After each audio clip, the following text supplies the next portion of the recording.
What is going on, guys? My name is Tubby Emu, and after tonight's Superstar Shakeup, we have a lot to talk about. And let's just start off with number one. The thing that I think is going to tick a lot of people off, and I'm sure a lot of you guys have very strong feelings if you're a fan of Smackdown, or if you're a fan of Talking Smack, because Miz and Maryse, Miz carried Talking Smack. Let's cut the baloney right now. Miz could be a world champion. Miz should definitely be elevated back. I cannot say enough about the Miz, and especially his work on SmackDown, especially with John Cena, the way he essentially, for the most part, carried a lot of the feud. John Cena did fire back pretty heavily in a lot of those cases, but when it came to the Miz, I don't think anybody accelerated more on SmackDown than Miz. I think AJ Styles did exactly what he was supposed to character-wise, and I loved AJ Styles, how he kind of played in a different role all year. I love the fact that Randy Orton infiltrated into the Wyatt family and it was the better story, but I don't think anybody like The Miz has been around this long to constantly reinvent himself and to stay relevant in the conversation. So I think a lot of people are pissed off at the fact that he was taken away from SmackDown. Here's the way I look at it, and like I said in my prediction video, Raw is a 3-hour show. You need to fill time on a 3-hour show. SmackDown is boom, boom, boom, boom, match after match. And because of that, when they would feature feuds every week, you would have instances where guys like American Alpha were not being featured properly, or the tag team titles kind of took a back burner, not necessarily because of that, it's because of all the other feuds they needed time to build. And Miz TV was taking up some of that time. Raw, on the other hand, is a 3-hour show. Everybody hates it. And you kind of feel a little let down right now. Like, Miz was great on a great show. SmackDown in the new era was fantastic. And now I actually have to watch Raw to watch probably one of the better assets in WWE. I get it. It's frustrating. But just keep in mind, Raw is 3 hours, so I was actually okay with this move and the fact that Miz is coming over to the Raw brand. Then let's talk about Mickie James. So when she came back and she returned, I was still thinking it was going to be Eva Marie under the mask. I was a little disappointed when it turned out it wasn't Eva Marie, but hey, I'm not going to get too upset. She did exactly what she should have done over on SmackDown Live. She helped put over the younger talent. She actually looked damn good doing it. She can still go. I'm a big fan of Mickie James. I think she can definitely help spice up Raw's women's division, because Raw's women's division was clustered with like the same group of people. So the fact that they have new blood, or in this case, veteran blood coming on over, they can help elevate some of those superstars and to bring them to new levels. Now, in another amazing turn, they traded a trash can for Curt Hawkins. SmackDown Live is getting a great pickup here. The trash can is, he was a #1 draft pick. He takes in a lot of shit, a lot of garbage. I'm kidding. Curt, good for you. I have to be honest with you, and I'm all sincere here. I can't imagine it's easier to be in that job or position, especially I had saw a lot of what Curt was doing on the indie scene, and I was like, damn, I forgot Curt can actually wrestle, because he wasn't ever being used properly before he left. And then now that he's back, he still wasn't being used. They teased the fat gimmick. They teased everything that went into it, and it just didn't work. It seemed like he was just in squash matches. He would come out, and then somebody would come out, just like tonight. Big Show came out and decimated him. But Curt Hawkins, welcome to Raw, I guess. What are you going to do? Then let's move on to Kalisto. This is a great move. SmackDown, I think, is going to get some good name people. They lost. We'll talk about who else they lost after Miz. They're losing Kalisto. Kalisto was involved like when SmackDown first happened with guys like The Miz, Apollo Cruz, and really couldn't really find his spot. And now that he's coming back to Raw, I would assume he'd show up sometimes in the Cruiserweight division. I didn't actually see that part when he was actually drafted. If they actually said anything about that, I missed that part. But Kalisto being on Raw was actually on my short list of people to come over. I think Kalisto is going to help elevate Raw, and especially with the Cruiserweight division, I think he can help make it more interesting, because if you already have a known name like Kalisto, work with some of the Cruiserweight guys that the WWE fans still may be lacking on getting up upon, the guys like Tony Nese, Arya Daivari. I think TJ Perkins is stalled a little bit for some reason. But for the most part, it's a great pickup for Kalisto to come over to Raw, at least in my opinion.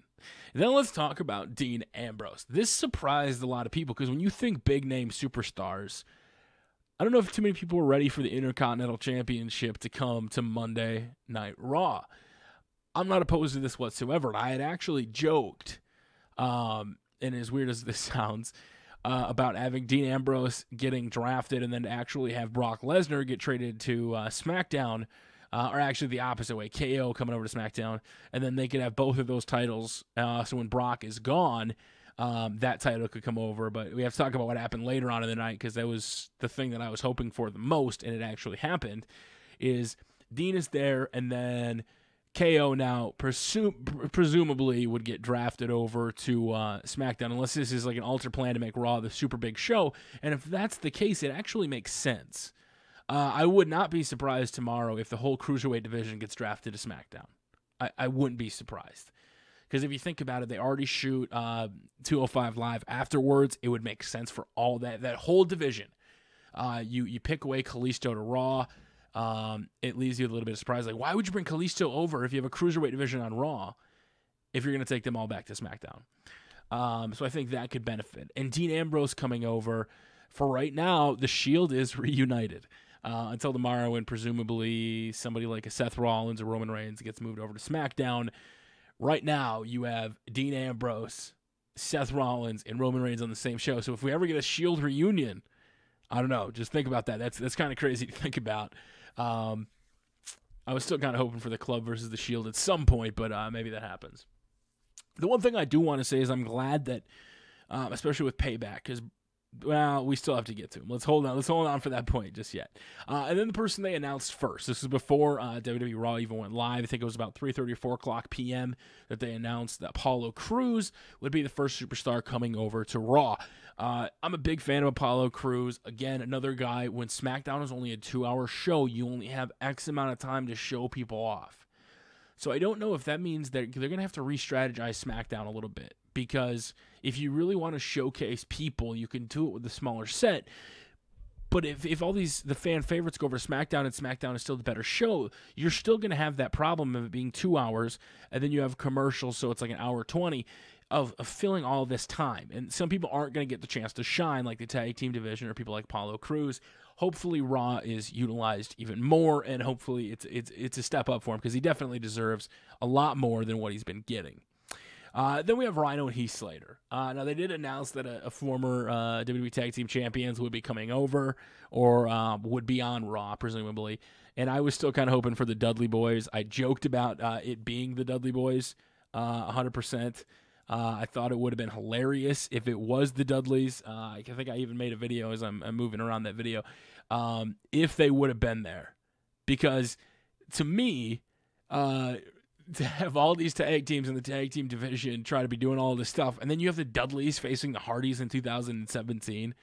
Do you know how hilarious that would have been to think about it? Like, honestly, them coming back, I thought it would have been crazy, but in fact, it's Rhyno and Heath Slater. Rhyno and Heath Slater were the product of something that worked. It was a storyline that eventually carried over. Heath Slater got the job because it's a relatable storyline. I don't know if they're necessarily going to be able to keep up the Heath Slater Rhyno thing, because they did fall out of the graces when they dropped the titles. Eventually they went down. And the big problem with that is, one, it's still SmackDown and it's still a shorter show, but the biggest draw for me, and I still love Heath Slater. I'm not saying Heath Slater's not a draw without this, but it's the relatable, man. He's fighting for a job. He's got kids, even though some of the stuff was really unbelievable. When you look at it that way, it was something to get behind. It's the same reason Stone Cold got super over, because what do you want to do? You want to kick your boss's ass. You want to do all this other stuff. Heath Slater's fighting for a job, especially when the whole election thing was happening and you're trying to get a job. I really loved it. Hopefully they can carry it over, but either way, I'm glad Heath Slater is back on Raw, and to see some Gores on Raw again would be crazy, especially here with some Boomer Sooner gimmicks going on. Then the big one, and I said this was going to happen. I 100% predicted this would happen, even though most of the speculation was already on Alexa Bliss, is I think Alexa Bliss is destined for big things. She carried the championship. She was the primary focus with Becky Lynch, and then Naomi came into the picture. Naomi won the title, and then Becky Lynch would ultimately win it back, and people were surprised by that.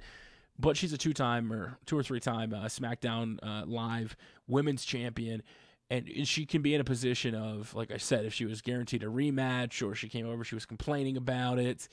And I think when she goes crazy or nuts, like Alicia Fox, is where she's at her best. So now she's with a new crop of women to fight with and to re-elevate her, depending on if anybody from Raw gets taken over. So if Sasha or Charlotte gets taken away, you have Mickie James and you have Alexa Bliss filling their spots now. So you have Mickie James, which can help come over to put over some of the younger talent. And then you have Alexa Bliss, who's kind of the future from SmackDown, coming over to help out. It's the same thing I said if Nia Jax moves to SmackDown, she can help elevate herself to kind of get out of the picture of Bayley, Sasha, Charlotte.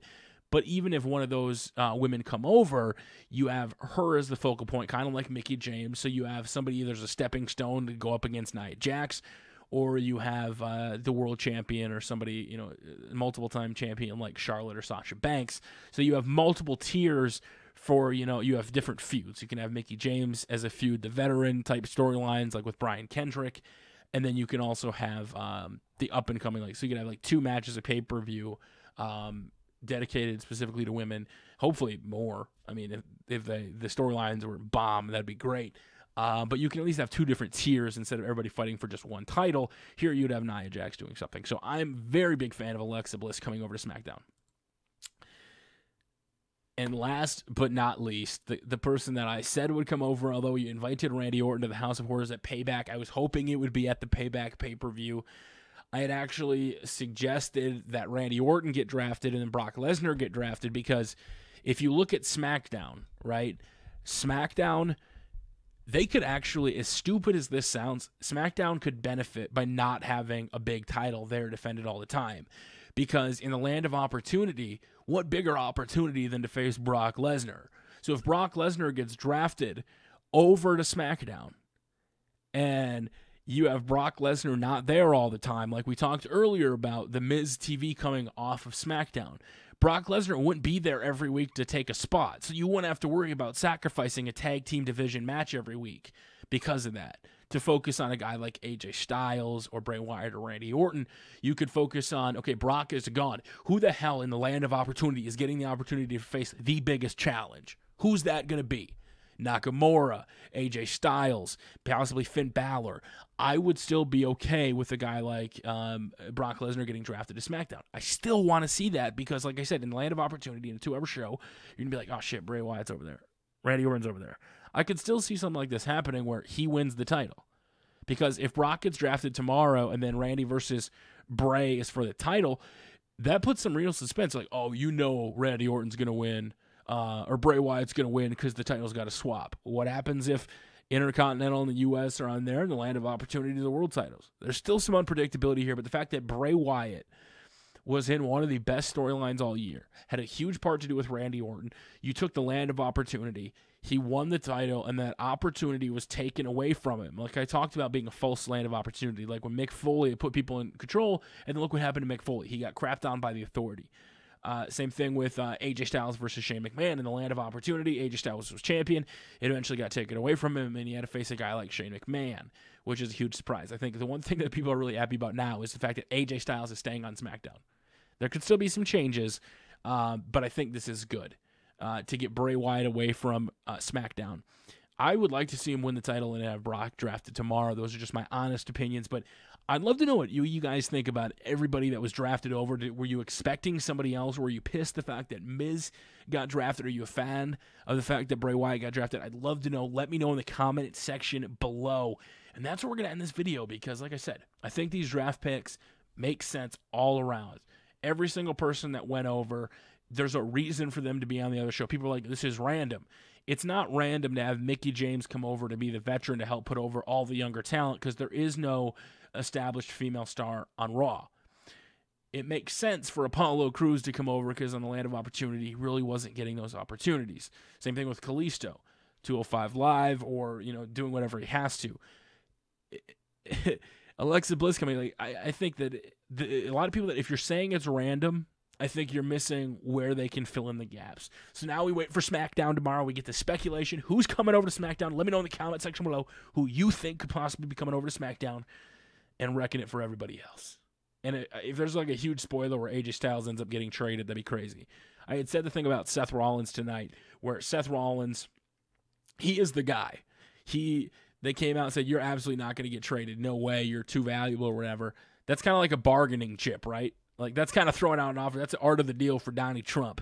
Yeah, he's way too valuable. Never. So the final bidding trade could be tomorrow. Seth Rollins for AJ Styles. Maybe. Maybe not.